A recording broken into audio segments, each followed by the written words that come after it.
Olá, crianças! Estamos começando mais um EBD. Então vem brincar com a gente!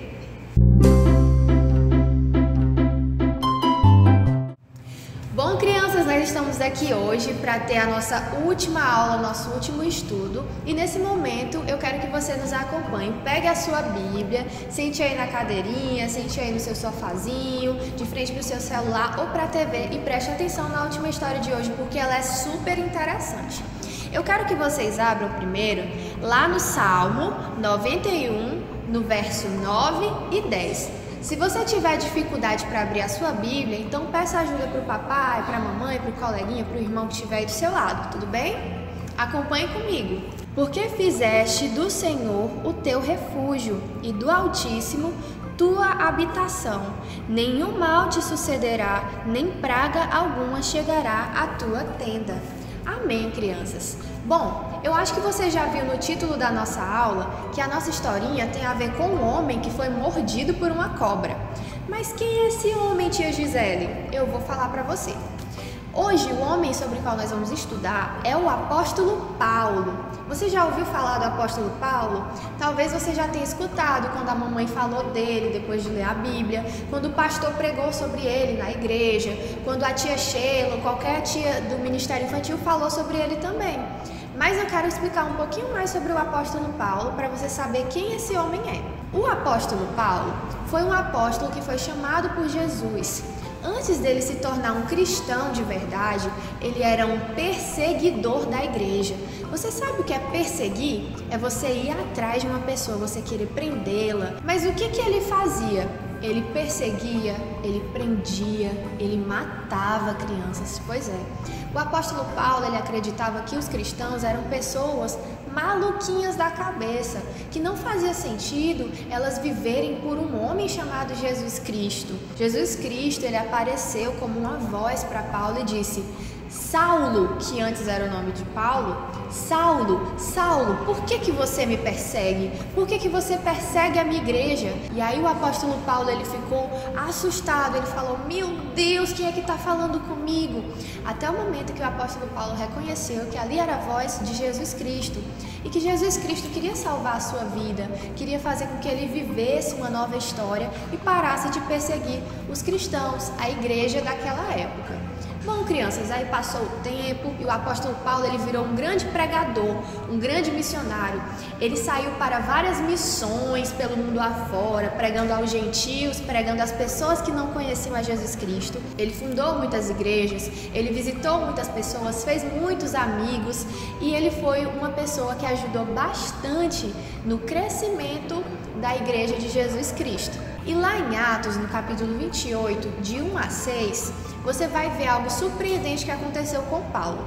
Depois, se você quiser, você pode dar uma lida nessa parte, nessa passagem que eu acabei de falar para você. Um certo dia, o apóstolo Paulo, ele estava andando, para pegar alguns varetos do chão. E aí, sabe o que aconteceu com ele? Apareceu uma cobra. Isso, uma cobra que nem essa aqui que a tia fez para mostrar para vocês. E aí essa cobra, quando viu Paulo, ela estava assustada e ela mordeu Paulo. Ela agarrou na mão de Paulo e ela mordeu. E sabe o que foi que o apóstolo Paulo fez para se livrar da cobra? Ele começou a sacudir a mão, até que a cobra caiu. Mas eu não sei se você percebeu que o apóstolo Paulo, ele foi mordido por uma cobra. E as pessoas que estavam ali perto dele falaram: ih, o cara vai morrer. Ele foi mordido por uma cobra, como é que pode sobreviver? A cobra tem veneno. Só que sabe o que aconteceu com o apóstolo Paulo? Ele não morreu, crianças. Pois é, surpreendente. A cobra mordeu e Paulo não morreu, como é o título da nossa história. E aí as pessoas ficaram surpresas, porque elas falaram assim: meu Deus, só pode ter algo de diferente no corpo desse homem. Como foi que ele não morreu se ele foi picado por uma cobra? Pois é, crianças. E com essa historinha a gente pode aprender algumas coisas interessantes sobre o nosso Deus, o nosso Senhor Jesus Cristo. O que nós temos que entender diante dessa história é que Paulo, ele agiu diante de uma dificuldade, de um problema. O problema de Paulo é que ele tinha uma cobra presa em sua mão, porque ela mordeu. E o que foi que Paulo fez? Ele agiu, ele sacudiu as mãos. Muitas vezes, diante das adversidades, dos problemas da nossa vida, nós temos que fazer algo por isso, nós temos que agir diante dos nossos problemas, nós temos que andar confiantes para que a gente possa resolver o nosso problema, não é mesmo? E foi isso que Paulo fez. Mas, crianças, nós temos que aprender uma coisa. Nós não devemos resolver os nossos problemas sozinhos, nós devemos contar com a ajuda do nosso Senhor. Se nós tentamos resolver as coisas pelas nossas próprias mãos, com a nossa própria força e entendimento, muitas vezes nós vamos errar e tomar decisões que não são de acordo com a vontade do Senhor. E a vontade do Senhor é boa, é perfeita e agradável. Então por que nós vamos querer ficar distantes da vontade do Senhor?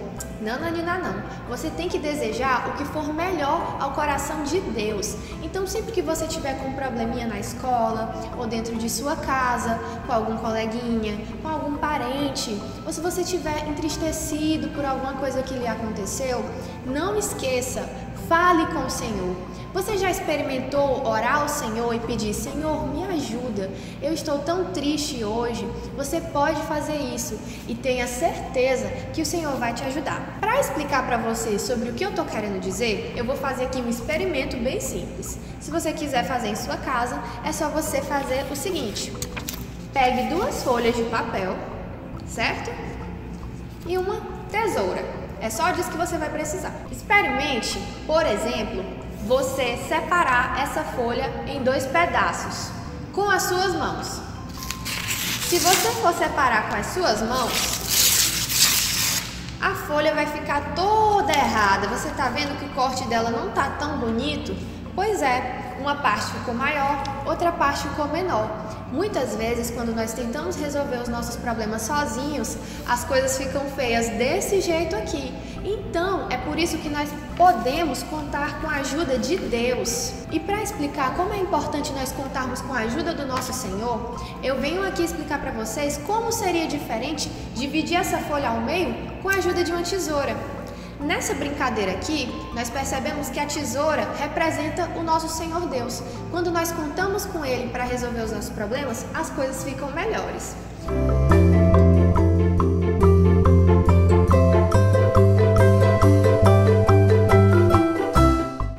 Vocês estão vendo como ficou mais retinho? Pois é. Com a ajuda de uma tesoura, nós conseguimos cortar melhor. Então, da mesma forma, com a ajuda de Deus, nós podemos resolver os nossos problemas da melhor maneira, porque Ele sabe o tempo certo de nós passarmos pelas nossas provações, Ele sabe o tempo certo de todas as coisas, Ele sabe o que está no nosso coração. Então, não tente resolver as coisas com as suas próprias mãos, sempre confie no Senhor. E como diz o versículo que nós lemos hoje, que está lá no Salmo 91, no verso 9 e 10, o Senhor, Ele é o nosso refúgio, o Altíssimo é o nosso refúgio, e Ele não nos desampara, porque Ele diz aqui que nem o mal nos sucederá, nem praga alguma chegará à nossa tenda. O Senhor nos protege, então vamos contar com o Senhor. Diante disso, eu quero finalizar a nossa última aula por aqui. É claro que no próximo sábado nós iremos voltar, mas por aqui nós terminamos a nossa primeira revistinha. Pois é, crianças, eu quero parabenizar todos vocês. Eu e a tia Sheila, nós queremos parabenizar todos vocês que participaram, que aprenderam com a gente como nós devemos confiar no Senhor, que o nosso Senhor, Ele tem poder para criar todas as coisas, que nós podemos contar com Ele e que Ele é nosso amigo. E para finalizar, a tia vai mandar uma atividade bem interessante para vocês. A atividade é essa aqui, se chama Agora é Minha Vez. A sua vez de quê? De escrever o que foi que você aprendeu sobre Deus. Nessa folha aqui, talvez você não esteja vendo porque está um pouquinho longe da câmera, mas você vai ver depois que eu entregar. Diz assim: depois de conhecer um pouco mais sobre Deus, eu vou... Então você vai escrever o que você vai fazer diante daquilo que você aprendeu durante todo esse tempo comigo e com a tia Sheila por aqui. Você deve praticar todos os ensinamentos que nós aprendemos com a palavra do Senhor, certinho? E agora a tia vai indicar um livro para vocês. Vocês lembram daquele dia que eu indiquei as Crônicas de Nárnia? Pois é, agora eu vou indicar um livro que se chama Poliana. E tia, esse livro é só para menina? Não, esse livro é para todas as crianças. Poliana é uma menina que ela sofreu muito na vida, mas durante essa leitura você vai perceber que a Poliana ela sempre se mantém contente diante das adversidades e dos problemas. E essa história tem muito a nos ensinar. Então, eu garanto que você vai gostar dessa leitura também. Você pode pedir para o papai e para a mamãe para eles lhe darem de presente, por exemplo, de Natal, de aniversário. Que tal? Pois é, vai valer super a pena, viu? Bom, crianças, nós finalizamos por aqui. Eu espero que você tenha gostado e que você continue nos acompanhando por aqui. E não esqueça, no Senhor Deus a gente pode confiar com certeza, tá bom? Vamos orar agora? Oremos. Senhor, meu Deus, muito obrigado, ó Pai, por mais uma aula que nós realizamos aqui nesse dia, Senhor. Eu te peço que os corações de cada criança, Senhor, venham se entregar a Ti e que eles venham perceber que eles podem confiar no Senhor, porque o Senhor é o dono de todas as coisas, o Senhor é o Deus Criador e o Deus soberano. Que o Senhor venha abençoar a vida de cada um, protegendo e dando saúde, Senhor, e que nós possamos, ó Pai, aprender a descansar e Te procurar, Senhor, quando os nossos problemas chegarem, assim como Paulo fez na sua vida, Senhor. Eu Te agradeço por mais uma aula, glorificado seja o Teu nome, e é isso que eu Te oro, em nome de Jesus. Amém. Amém, crianças. Por hoje é só.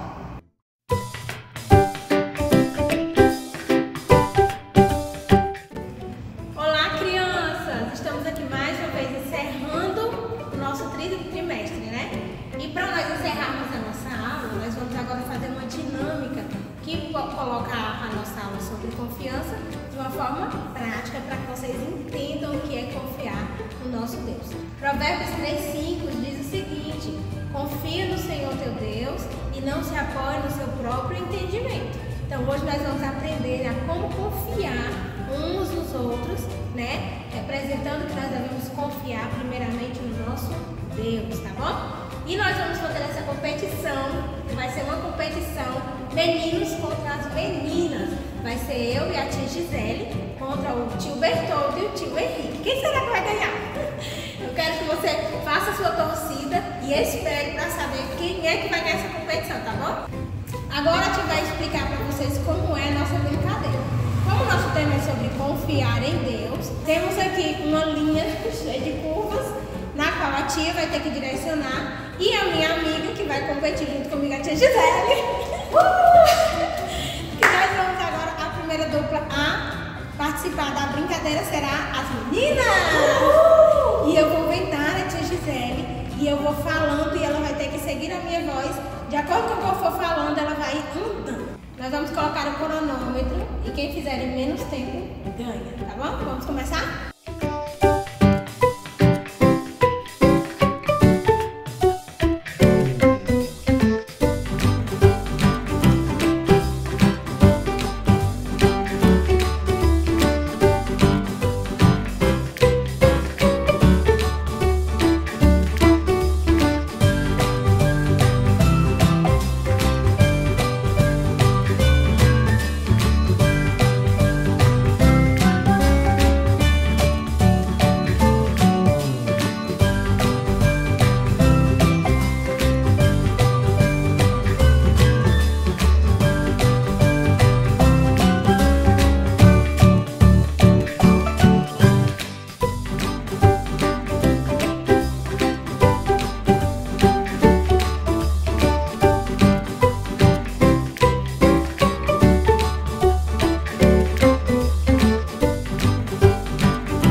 vocês possam